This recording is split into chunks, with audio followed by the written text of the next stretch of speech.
હે મને બારો લાગે પ્યારો પ્યારો લાગે શ્રીજી તારો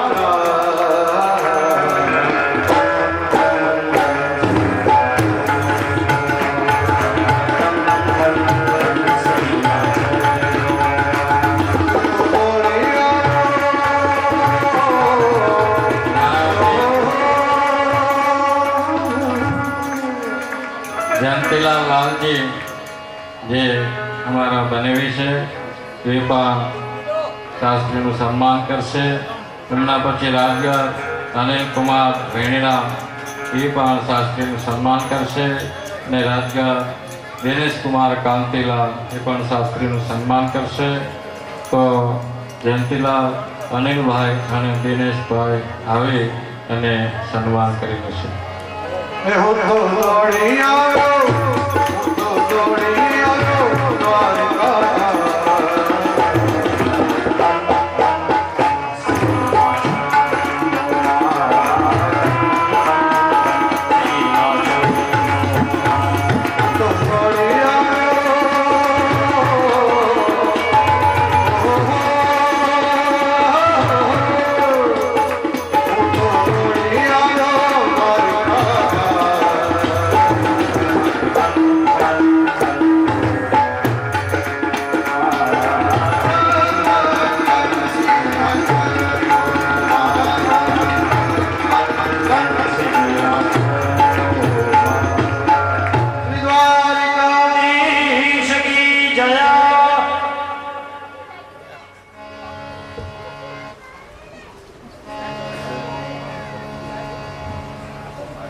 गिरिजा शंकरभाई पधारे અને શાસ્ત્રીનું સન્માન કરે. શાસ્ત્રીના ફુવાજી છે.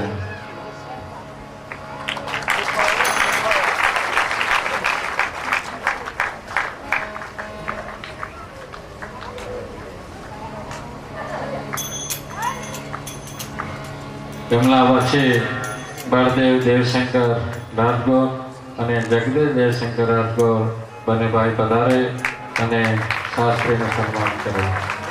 નમઃ શિવાય ઓમ નમઃ શિવાય હર હર ભોલે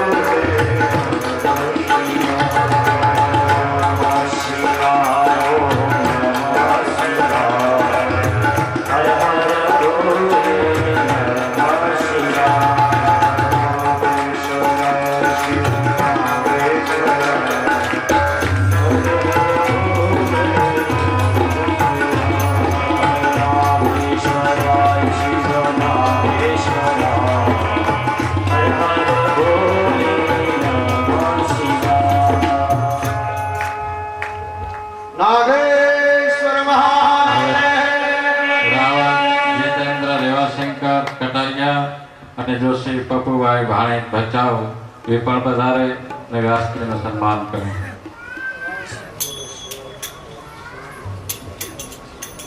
કિશોર દાસ આવતા બધા ઓળખતા જશો ડાબુંડા વાળા એ પણ શાસ્ત્રીનું સન્માન કરવા ઈચ્છે છે તો એ પણ કરી હશે. સોમેશ્વરાય શિવ સોમેશ્વરાય હર હર ભોલે હર શિવાય સોમેશ્વરાય શિવ સોમેશ્વરાય હર હર ભોલે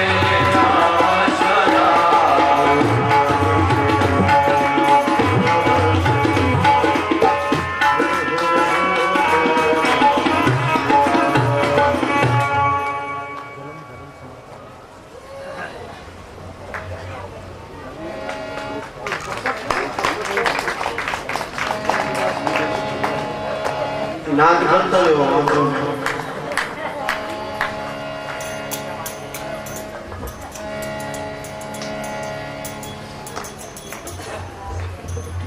હવે બપોરના સત્રમાં તો આપણે યજ્ઞનારાયણના દર્શન કરીશું. સાથે સાથે જે પ્રસાદનો ખૂબ ખૂબ માતમ છે એ આપણે પ્રભુ પ્રસાદ ઘરે લઈ જવા માટે જે સીતારામ પરિવાર તરફથી વિતરણ કરવામાં આવે છે તે દરેક વ્યક્તિ દીઠ આપવામાં આવશે.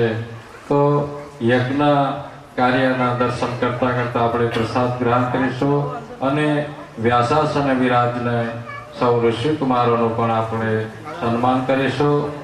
યજ્ઞ કાર્ય સંપન્ન થયા પછી આપણે વાતે ગાતે ભગવાન દ્વારકાધીશના ચરણોમાં આપણે પોથીજીને પધરામણા કરશું. એમાં આપણને જોઈ આનંદ થશે કે જે અમારા લાડકા જે કૃષ્ણદાસજી શાસ્ત્રી સ્વામીજી જે અતિશય હરિદ્વારની અંદર એમના ગુરુજીના નિમિત્તે ખૂબ સારો કાર્યક્રમ ચાલી રહ્યો છે. પહેલા કાર્યક્રમની ગોઠવણી કરવા માટે 15 દિવસ હરિદ્વાર રહી આવ્યા. અત્યારે એ એમના નિમિત્તે સતત 15 દિવસ કાર્યક્રમ ચાલુ હોવા છતાં પણ આપણા ભાવને વશ થઈ અને એમનો દશરથ પ્રત્યેનો ભાવને વશ થઈ અને આ આખા સત્રની અંદર જેમણે હાજરી આપી છે એવા અને જે આ જ્ઞાન ગંગામાં આ છત્રછાયામાં જે બેઠા છે ભગવાન સ્વામિનારાયણના લાડકા એવા ગોવિંદ સ્વામી અને સ્વામી કૃષ્ણદાસજીને આપણે એક બગીમાં બેસાડશું અને એક બગીની અંદર જે ચારે દીકરાઓએ ખૂબ આપણા આ કાર્યની અંદર મદદ કરી એવા આપણા પટેલ સમાજના ગોર કાંતિલાલ બાપાને પણ વ્યાસજી દશરથની સાથે એક બગીની અંદર બેસાડશો. તો એ શોભાયાત્રા આમ તો જનરલ પોથીજી પણ શાસ્ત્રીજી કને જ હોય છે, પણ હું નવો ચીલો પાડું કે આપણે પોથીજી તો તમારા બધાના મસ્તક ઉપર જેમ આપણે ધજાજીને મસ્તક ઉપર લઈ જાય છે એમ વાતે ગાતે આપણે પોથીજી પણ સાચવી સૌ પોતપોતાના માથા ઉપર વારા ફરતી લેતા રહેજો. ભગવાન કાનુડાને બહુ તકલીફ ન થાય એ પોથીને બહુ તકલીફ ના કરજો, પણ સાચવીને સૌ બધાને લાભ મળે એ રીતે સમજપૂર્વક બધા વારા ફરતી ભગવાન ભાગવતને મસ્તક પર પધારાવજો. આ કાર્યક્રમ એટલે હું રહી ગયો કાર્યક્રમ શું કાંક મારે લેવું જોઈએ ને. હા એલા હોય શું કે કરી લ્યો ને બાપા આ વગાડે વાળા અને બધા ભેગા થઈને કે આપણે શાસ્ત્રીનું સન્માન કરીએ. તો એ હીરા આ આસન આગળ ગ્રહણ કરો. અહીંયા કને બેહીને આ બાજુ ખૂણાવાળા દાંત કાઢે છે કે નથી કાઢતા ખબર ના પડે ને, એટલે અહીંયા મેદાનમાં બેહીને તો ખબર પડે કે હા અરે હવે બરોબર છે.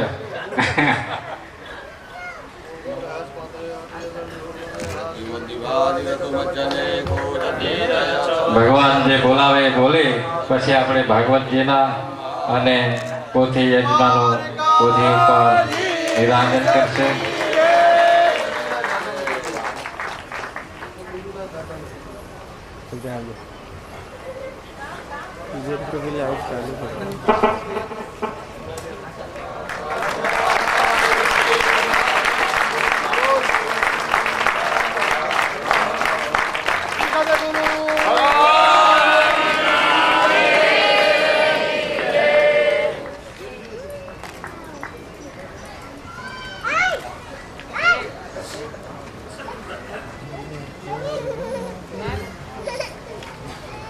श्री राम जय राम जय जय राम.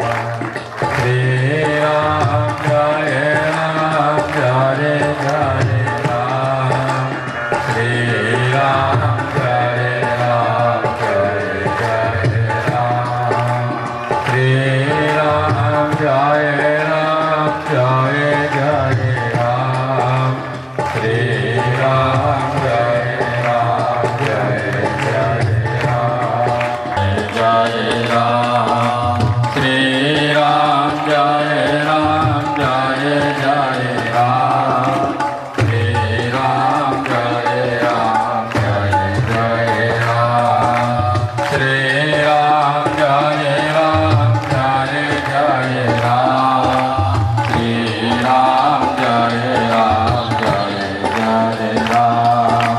श्री राम जय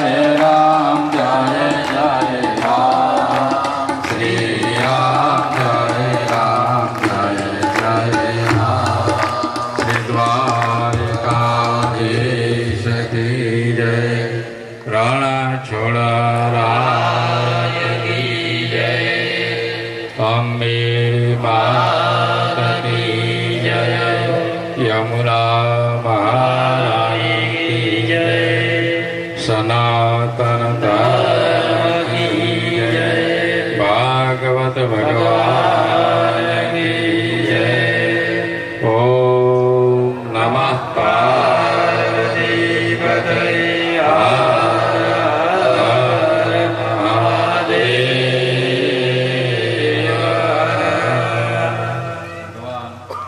દ્વારિકાધીશનું સ્વરૂપ છે.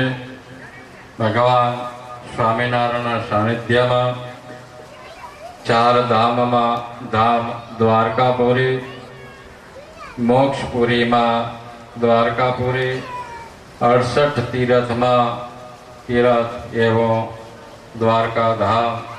એવા પવિત્ર ધામની અંદર આપણે સતત 7 દિવસ સુધી ભાગવત જ્ઞાનનો રસપાન કર્યું.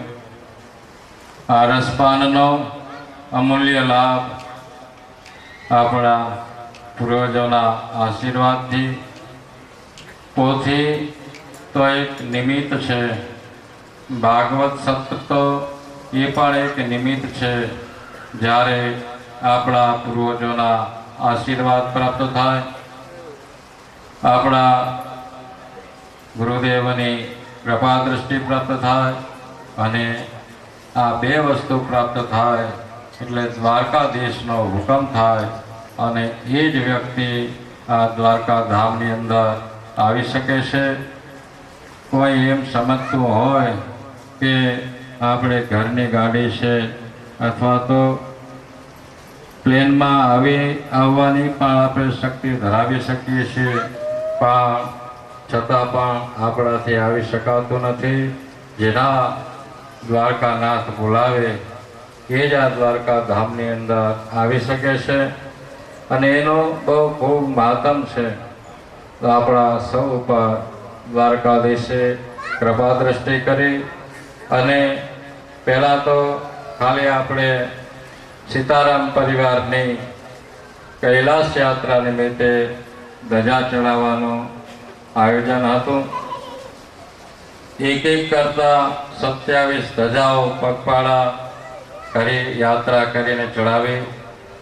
એના માધ્યમથી આપણને દ્વારકાધીશે 108 યાત્રિકો સાથે કૈલાસ માનસરોવરની યાત્રા કરાવી,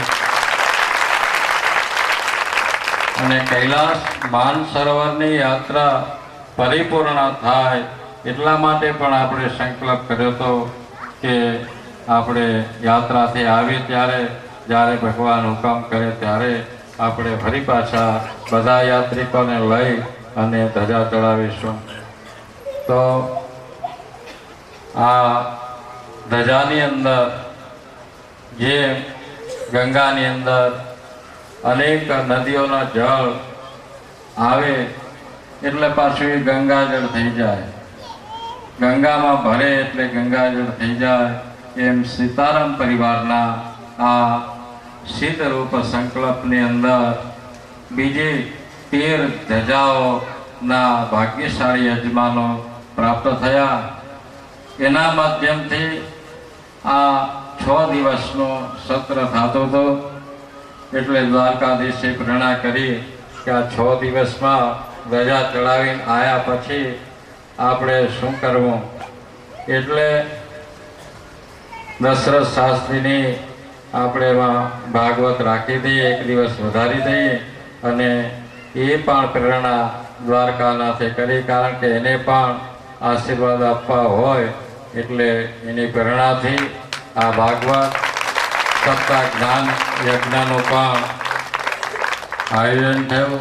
પહેલાં તો ખાલી એકલી 11 ધજા ચડાવવાનો સંકલ્પ હતો, એની જગ્યાએ 14 ધજા ચડી, અને એની સાથે સાથે દશરથ શાસ્ત્રીની આપણને જ્ઞાન અમૃતનો લાભ મળ્યો.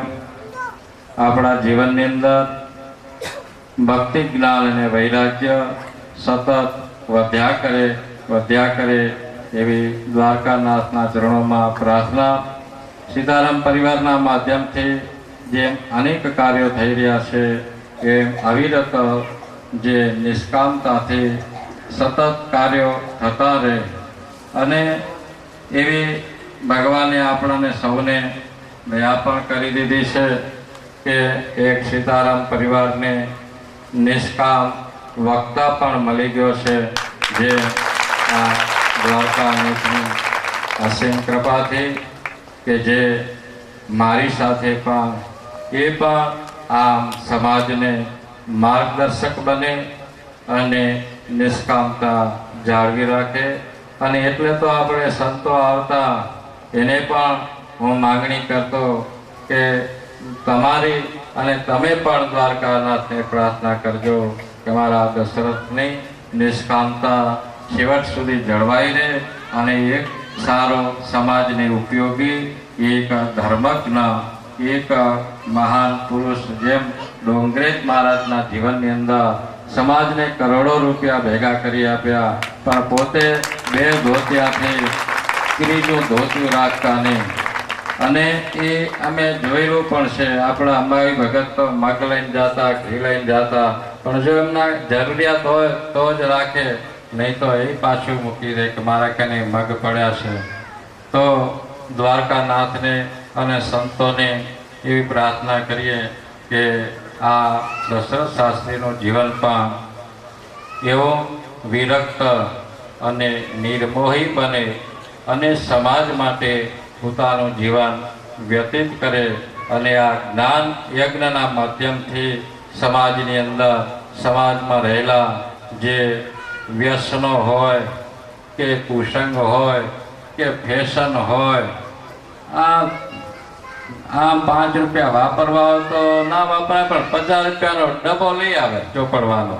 એટલે એ મંદિરમાં જાય ને તો 5ની નોટ મૂકીને 4 રૂપિયા પાછા લઈ લે અને મંદિરેથી બહાર જઈને 50 રૂપિયાનો ડબ્બો લઈ લે. એટલે આપણા પૈસા ફેશનમાં ના વપરાય, આપણા પૈસા વ્યસનમાં ના વપરાય એવી દ્વારકાનાથ કૃપા કરે. અને દશરથ શાસ્ત્રીનો સંકલ્પ પણ એવો હોય કે સમાજની અંદર જે કંઈ આવા દૂષણ હોય એ દૂર કરી અને આમ સમાજને રક્ષણરૂપ જે ધર્મ છે એ ધર્મનું સંપાદન સમાજની અંદર કેમ વધે, સમાજની અંદર સારા સંસ્કારો કેમ આવે અને સમાજની અંદર જે પ્રગતિ કેમ થાય. આમ સમાજની અંદર જે મારો અનુભવ છે, મારો તો 40 વર્ષનો અનુભવ છે કે સમાજની અંદર જે ઊંચો લેવલ છે એ તો 10% જ છે, પણ જે નીચું લેવલ છે, જે અતિ દુઃખી છે, નથી કહી શકતો અને નથી સેવી શકતો, નથી માંગી શકતો અને નથી ખાઈ શકતો, આવો ઘણો સમાજ છે. આ બધાને હું જોઉં છું અને હું માર્ગદર્શન આપું. એ માળા કરે તો 12 મહિનામાં એનું ઘણું પરિવર્તન થાય છે. તો આપણા જીવનની અંદર સવારથ અને પરમારથ આમ કોઈ માળા ના કરી શકે, પણ પોતાની પરિસ્થિતિ સુધારવા માટે પણ માળા કરે. તો એ મારું ગુપ્ત રહસ્ય આજ કહી નાખવા દ્વારકા ધામની અંદર. મારા તો આમ તો ઘણા ગુપ્ત રહસ્યો છે, પણ એ ગુપ્ત રહસ્યો જેમ આ કૃષ્ણદાસ મહારાજ છે, એમના ગુરુ મહારાજ નારાયણદાસ મહારાજ અવિરત સતત સ્મરણ કર્યા કરતા, એવા મારા જીવનની અંદર જે 4 સંતો આવ્યા અને 4 સંતોના શરીર હયાત ન હોવા છતાં પણ મને સમાજના હિત માટે, લોકહિતના કાર્ય માટે જે સતત પીઠબળ, સતત માર્ગદર્શન આપી રહ્યા છે. આજની તારીખમાં પણ જ્યારે હું મૂંઝાઉં ત્યારે મારે ભગત બાપા, સીતારામ બાપા, મુનિ બાપા કે લક્ષ્મણ બાપા કોકને કોક આવી જાય. એ ઘણી વખત તો સત્તાધારવાળો શામજી બાપુ આવે અને બીજા કેટલાય આવે.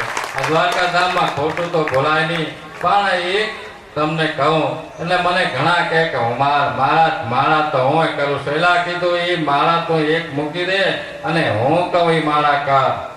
હવે એનું રહસ્ય શું છે કે મેં કીધું કે ઓમ નમો ભગવતે વાસુદેવાની 21 માળા કરજે, એટલે મારે તો લેવા દેવા કાંઈ નથી, પણ મારી પાછળ જે મારું પીઠબળ છે, મારા સદગુરુ ભગવાન છે કે મારા પરમાત્મા છે, કે રામ હોય, કૃષ્ણ હોય કે દ્વારકાનાથ હોય, અંબામાં હોય કે શંકર બાપુ હોય, એ તો હું તમને નહીં કહું, પણ મારો જે ઈષ્ટ છે, મારો જે પરમાત્મા છે, મારા જે સદગુરુ ભગવાન છે, આ બધા મારી ખબર રાખે. એને માળા દીધી છે અને એ માળા બરોબર કરે તો એના આશીર્વાદ એને એ લોકો તરફથી મળતા હોય છે, એમાં મારા કને તો કાંઈ નથી.